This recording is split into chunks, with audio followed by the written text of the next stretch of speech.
ദീപം കാണാൻ മനം കൊതിച്ചപ്പോഴെന്നക കണ്ണു തുറന്നു തന്നു മഹാദേവൻ ദർശന പുണ്യം തന്നു.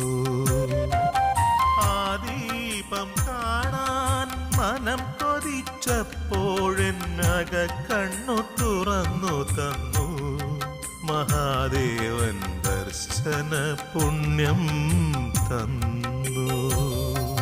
കറുപ്പു നിറമുള്ള കരിങ്കല്ലിൽ തീർത്തൊരു ശിവലിംഗത്തിനുള്ളിലാരോ